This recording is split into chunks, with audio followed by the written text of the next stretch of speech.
ಅರಣ್ಯ ಇಲಾಖೆ ವಿರುದ್ಧ ಕರ್ನಾಟಕ ದಲಿತ ಸಂರಕ್ಷಣಾ ವೇದಿಕೆ ಗುಡಿಬಂಡೆಯ ತಾಲೂಕು ಕಚೇರಿ ಮುಂಭಾಗದಲ್ಲಿ ಪ್ರತಿಭಟನೆ ನಡೆಸಿದೆ. ಸಾವಿರಾರು ವರ್ಷಗಳಿಂದ ಉಳುಮೆ ಮಾಡುತ್ತಿರುವ ಜಮೀನನ್ನು ಅರಣ್ಯ ಇಲಾಖೆ ಅಧಿಕಾರಿಗಳು ಯಾವುದೇ ರೀತಿಯ ನೋಟಿಸ್ ನೀಡದೆ ಸಾಗುವಳಿ ಹಾಗೂ ಪಟ್ಟಣ ಜಮೀನನ್ನು ದೌರ್ಜನ್ಯದಿಂದ ರೈತರ ಮೇಲೆ ದಬ್ಬಾಳಿಕೆ ನಡೆಸುತ್ತಿದ್ದಾರೆ ಎಂದು ದಲಿತ ಸಂರಕ್ಷಣಾ ವೇದಿಕೆ ಆರೋಪಿಸಿದೆ.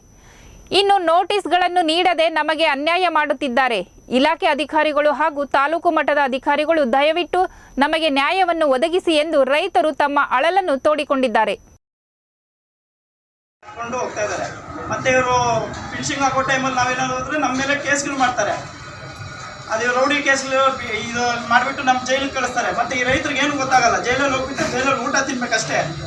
ನೋಟಿಸ್ ನೀಡಿದ್ರೆ ನಾವು ಯಾವುದೋ ಒಂದು ಬಂದು ಇಲ್ಲಿ ಮಾತಾಡ್ಬೋದು. ನಮ್ಗೆ ಯಾವುದೇ ಥರ ಸರ್ವೆ ಡಿಪಾರ್ಟ್ಮೆಂಟಿಂದ ನೋಟಿಸೇ ಬಂದಿಲ್ಲ. ಇವರಷ್ಟು ಇವ್ರು ಮಾಡ್ಕೊಂಡು ಹೋಗ್ತಾ ಇದ್ದಾರೆ.